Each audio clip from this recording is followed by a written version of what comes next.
আসসালামু আলাইকুম। দুপুরের শীর্ষ সংবাদে স্বাগত জানাচ্ছি আমি শাহনাজ পারভীন। তারেক রহমানের নেতৃত্বে একটি গণতান্ত্রিক ও সমৃদ্ধ দেশ নির্মাণ হবে মির্জা ফখরুল।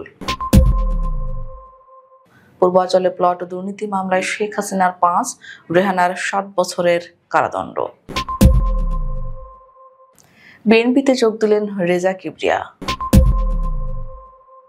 প্লট দুর্নীতি মামলায় টিউলিপের 2 বছর কারাদণ্ড। ঢাকার প্রাথমিক বিদ্যালয়গুলোতে চলছে পরীক্ষা। ঢাকা উত্তরের প্রশাসক এজাজের দুর্নীতি অনুসন্ধানে দুদকের টিম গঠন। ধানমন্ডিতে মিছিলের চেষ্টা, কেন্দ্রীয় ছাত্রলীগের সহ-সভাপতি সহ আটক 2। ডায়াবেটিসের প্রতি 9 সেকেন্ডে একজনের মৃত্যু, শীর্ষ 20 দেশের তালিকায় বাংলাদেশ। রাঙামাটিতে এনসিপির প্রধান সমন্বয়কারীর পদত্যাগের ঘোষণা। সহকারী সচিব পদে পদোন্নতি পেলেন 22 কর্মকর্তা। মানিকগঞ্জের জুলাই স্মৃতিস্তম্ভে আগুন। সাগরে গভীর নিম্নচাপ, বন্দরে 1 নম্বর দূরবর্তী সতর্ক সংকেত। উত্তল ফিলিপাইন প্রেসিডেন্টের পদত্যাগ দাবিতে রাস্তায় হাজারো জনতা। এবং এশিয়া জুড়ে ব্যাপক বন্যা ও ভূমিধস, 900 জনেরও বেশি নিহত, শত শত নিখোঁজ। শুনছিলেন শিরোনাম, এবার বিস্তারিত। বিএনপির মহাসচিব মির্জা ফখরুল ইসলাম আলমগীর বলেছেন, বিএনপির ভারপ্রাপ্ত চেয়ারম্যান তারেক রহমানের নেতৃত্বেই একটি প্রকৃত গণতান্ত্রিক ও সমৃদ্ধ বাংলাদেশ নির্মাণ হবে। আগামী ফেব্রুয়ারির জাতীয় সংসদ নির্বাচনে জনগণ তাদের অধিকার বুঝে নেবে। জনগণের ভোটেই বিএনপি সরকার গঠন করবে। সোমবার গুলশানে বিএনপি চেয়ারপারসনের রাজনৈতিক কার্যালয়ে আওয়ামী লীগের সাবেক অর্থমন্ত্রী শাহ এ.এম.এস কিবরিয়ার ছেলে রেজা কিবরিয়ার বিএনপিতে যোগদান অনুষ্ঠানে এসব কথা বলেন তিনি। এ সময় মির্জা ফখরুল বলেন, দীর্ঘ লড়াই, সংগ্রাম, আন্দোলন শেষে আমাদের সামনে সুযোগ এসেছে একটি সুখী, সমৃদ্ধ, গণতান্ত্রিক বাংলাদেশ বিনির্মাণ করার। এই সুযোগ কোনোভাবে হাতছাড়া করা যাবে না। বর্তমান সরকার ফেব্রুয়ারিতে নির্বাচনের পূর্ণ প্রস্তুতি নিচ্ছে।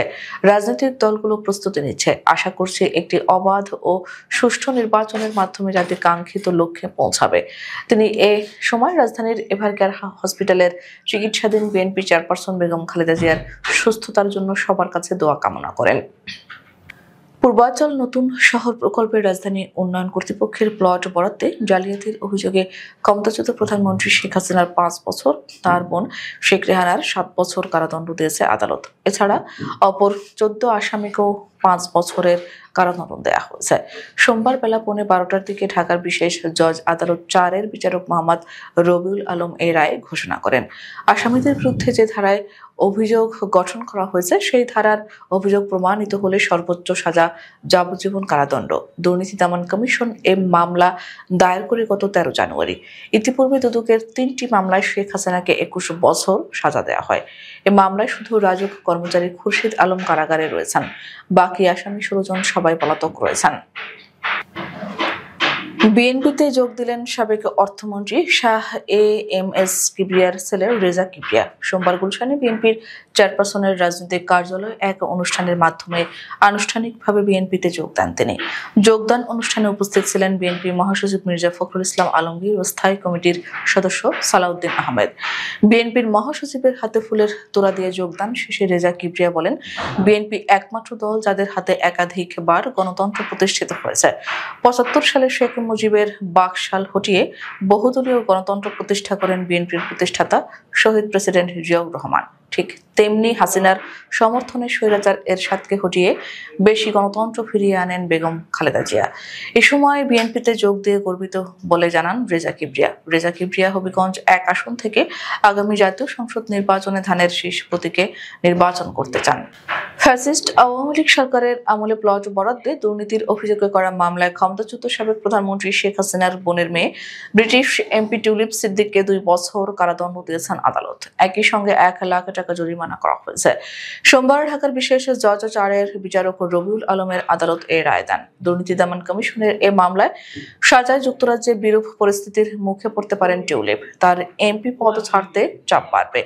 এর আগে 27 নভেম্বর 3 মামলায় শেখ হাসিনার 21 বছর, 1 মামলায় সজীব অজেদ জয়ের 5 বছর ও সাইমা অজেদ পুতুলকে 5 বছর কারাদণ্ড দেন অপর একটি আদালত। 11তম গ্রেডে বেতন বাস্তবায়নের দাবিতে সরকারি প্রাথমিক বিদ্যালয়ের সহকারী শিক্ষকরা বার্ষিক পরীক্ষা বর্জনের ঘোষণা দিলেও রাজধানীর বিদ্যালয়গুলোতে চলছে যথারীতি পরীক্ষা। সোমবার সকালে যথাসময়ে পরীক্ষা শুরু হয় ঢাকার স্কুলগুলোতে। তবে এর মধ্যে নীলক্ষেত সরকারি প্রাথমিক বিদ্যালয় সহ কয়েকটি স্কুলে কিছুটা বিলম্বে পরীক্ষা শুরু হয়। শিক্ষকরা বলেন, আন্দোলনের কারণে শিশু শিক্ষার্থীদের লেখাপড়ার উপর প্রভাব না পড়ুক সেটা চান না তারা। তবে সরকারকে তাদের দাবিও বিবেচনা করতে হবে। পরীক্ষা নেওয়ার জন্য সরকারের পক্ষ থেকেও নির্দেশ আছে বলেও জানান শিক্ষকরা। এদিকে অভিভাবকরা বলেন, শিক্ষকদের কর্মবিরতিতে প্রভাব পড়ছে শিক্ষার্থীদের উপর। তাই সরকার এবং শিক্ষক উভয় পক্ষকে বিষয়টি বিবেচনা করে দেখতে হবে। দুর্নীতি ও অনিয়মের অভিযোগে ঢাকা উত্তর সিটি কর্পোরেশনের প্রশাসক মোহাম্মদ এজাজের বিরুদ্ধে অনুসন্ধান শুরু করেছে দুর্নীতি দমন কমিশন। রোববার 2 সদস্যের একটি তদন্ত দল গঠন করা হয়েছে। দুদকের সহকারী পরিচালক আশিকুর রহমানকে প্রধান করে টিমে আছেন দুদকের উপসহকারী পরিচালক সুবিমল চাকমা। অনুসন্ধান দলে পাঠানোর নির্দেশনা অনুযায়ী 2 থেকে 3 দিনের মধ্যে প্রয়োজনীয় নথিপত্র চেয়ে ঢাকা উত্তর সিটি কর্পোরেশন সহ সংশ্লিষ্ট সরকারি দপ্তরে চিঠি পাঠানো হতে পারে। এর আগে 27 নভেম্বর দুদক প্রশাসক এজাজের বিরুদ্ধে ক্ষমতার অপব্যবহার, নানা অনিয়ম ও ঘুষ গ্রহণের অভিযোগে অনুসন্ধান শুরু করার সিদ্ধান্ত নেয়। সংক্ষিপ্ত চিঠিতে উল্লেখ করা হয়, উপযুক্ত বিষয়ে প্রাপ্ত অভিযোগটি অনুসন্ধানের জন্য প্রয়োজনীয় ব্যবস্থা গ্রহণের উদ্দেশ্যে কমিশন কর্তৃক নির্দেশ দেওয়া হয়েছে। দুদকের এই পদক্ষেপে ঢাকা উত্তর সিটি কর্পোরেশনের প্রশাসকের কর্মকাণ্ডের স্বচ্ছতা যাচাইয়ের প্রক্রিয়া শুরু হলো, যা জনগণের আস্থা ফিরিয়ে আনতে গুরুত্বপূর্ণ বলে মনে করা হচ্ছে। রাজধানীর ধানমন্ডি এলাকায় মিছিলের চেষ্টার সময় নিষিদ্ধ ঘোষিত ছাত্রলীগ ও যুবলীগের 2 নেতাকে আটক করেছে পুলিশ। রোববার সন্ধ্যায় তাদের আটক করা হয়। পুলিশে জানায়, ধানমন্ডির কবি নজরুল ইনস্টিটিউটের সামনে মিছিলের চেষ্টার সময় নিষিদ্ধ ছাত্রলীগের 1 নেতা সহ 2 জনকে আটক করেন স্থানীয় লোকজন। পরে তাদের পুলিশের কাছে হস্তান্তর করা হয়। তারা হলেন মিলন খান ও শওকত হোসেন ওরফে বাবু। সংশ্লিষ্ট সূত্রে জানা গেছে, আটক মিলন কেন্দ্রীয় ছাত্রলীগের সহ সভাপতি। ঢাকা মহানগর পুলিশের ধানমন্ডি অঞ্চলের অতিরিক্ত উপ কমিশনার জিসানুল হক গণমাধ্যমকে বলেন, আটক শওকতের মোবাইলে বাসে অগ্নিসংযোগ করে নিজের ধারণ করা ভিডিও পাওয়া গেছে। তিনি হাজারীবাগ থানা যুবলীগের সাধারণ সম্পাদক। 2024 সালে ডায়াবেটিসে আক্রান্ত হয়ে বিশ্বে 34 লাখ মানুষের মৃত্যু হয়েছে। হিসাব অনুযায়ী প্রতি 9 সেকেন্ডে 1 জন করে মারা গেছেন এই রোগে। আক্রান্তের সংখ্যায় শীর্ষ 20 দেশের তালিকায় বাংলাদেশও রয়েছে। গলফ নিউজ জানিয়েছে, আন্তর্জাতিক ডায়াবেটিস ফেডারেশনের 2025 সালের অগস্টে প্রকাশিত সর্বশেষ ডায়াবেটিস অ্যাটলাস অনুযায়ী বিশ্বব্যাপী বর্তমানে 20 থেকে 79 বছর বয়সী 589 মিলিয়ন মানুষ ডায়াবেটিসে আক্রান্ত, অর্থাৎ প্রতি 9 জনে 1 জন এই রোগে ভুগছেন। এদের মধ্যে 252 মিলিয়ন রোগীর এখনো রোগ শনাক্ত হয়নি। ফলে যারা জটিলতায় আক্রান্ত হওয়ার উচ্চ ঝুঁকিতে রয়েছেন, বাংলাদেশ আক্রান্তের তালিকায় 7ম স্থানে রয়েছে। বর্তমানে দেশে প্রায় 14 মিলিয়ন মানুষ ডায়াবেটিসে ভুগছেন। রাঙামাটি পার্বত্য জেলায় জাতীয় নাগরিক পার্টির প্রধান সমন্বয়কারী বিপিন জ্যোতি চাকমা সামাজিক যোগাযোগ মাধ্যমে স্ট্যাটাস দিয়ে পদত্যাগের ঘোষণা দিয়েছেন। রোববার রাতে তার ব্যক্তিগত ভেরিফাইড ফেসবুকে বলেন, আমি বিপিন জ্যোতি চাকমা প্রধান সমন্বয়কারী জাতীয় নাগরিক পার্টি এনসিপি রাঙামাটি পার্বত্য জেলা ব্যক্তিগত, পারিবারিক ও দীর্ঘদিনের মানসিক চাপের কারণে 30 তারিখ হতে দলীয় সকল কার্যক্রম থেকে নিজেকে প্রত্যাহার করার সিদ্ধান্ত নিয়েছে। পোস্টে তিনি আরও উল্লেখ করেন, শীঘ্রই তার স্বাক্ষরিত অব্যাহতিপত্র কেন্দ্রীয় নেতৃত্বের নিকট পাঠানো হবে।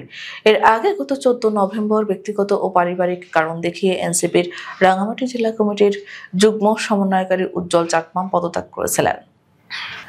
সরকার জনপ্রশাসন মন্ত্রণালয়ের অধীন 22 জন কর্মকর্তাকে সহকারী সচিব পদে পদোন্নতি দিয়ে তাদের মন্ত্রণালয়ের বিশেষ ভারপ্রাপ্ত কর্মকর্তা হিসেবে নিয়োগ দিয়েছে। রোববার এই সংক্রান্ত প্রজ্ঞাপন জারি করেছে জনপ্রশাসন মন্ত্রণালয়।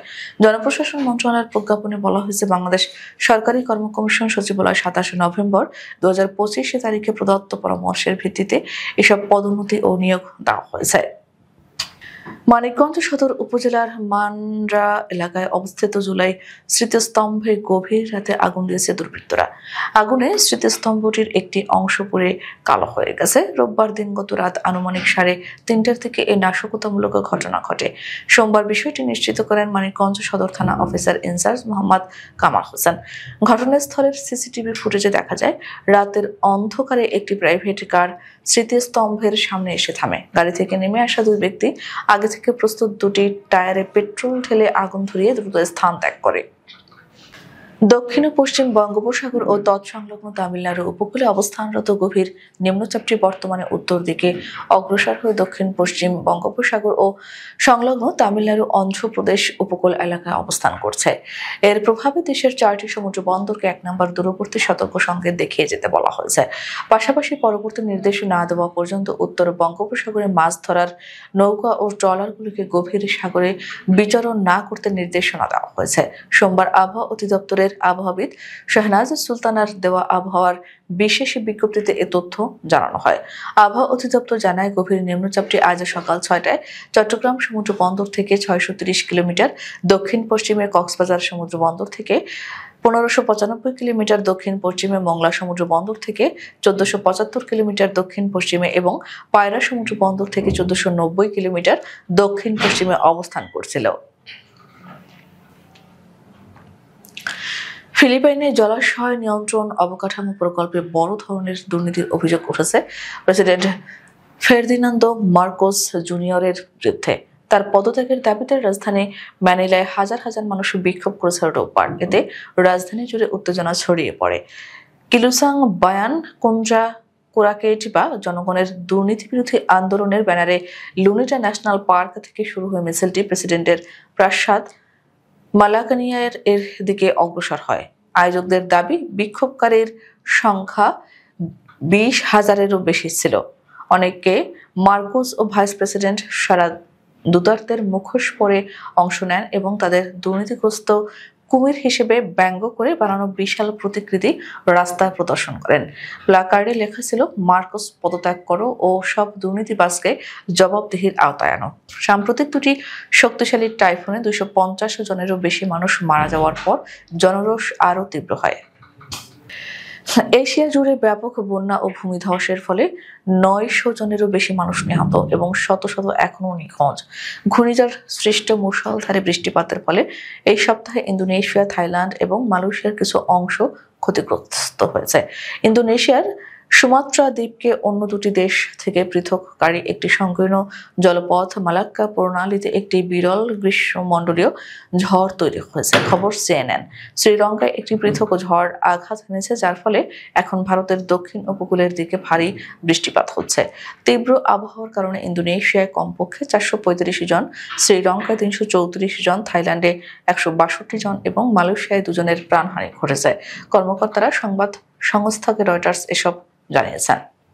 আমাদের পরবর্তী রাতের শীর্ষ সংবাদ দেখার আমন্ত্রণ জানিয়ে এখনকার মতো বিদায় নিচ্ছি। দর্শক, ভিডিওটি শেষ পর্যন্ত দেখার জন্য আপনাকে অসংখ্য ধন্যবাদ। নিত্য নতুন সংবাদ পেতে আমাদের ইউটিউব চ্যানেলটি সাবস্ক্রাইব করুন ও নিয়মিত নোটিফিকেশন পেতে বেল বাটনটি ক্লিক করুন এবং আমাদের ফেসবুক পেজটিতে লাইক করুন। এছাড়াও আমাদের ভিডিওতে লাইক দিয়ে শেয়ার করুন। আল্লাহ হাফেজ।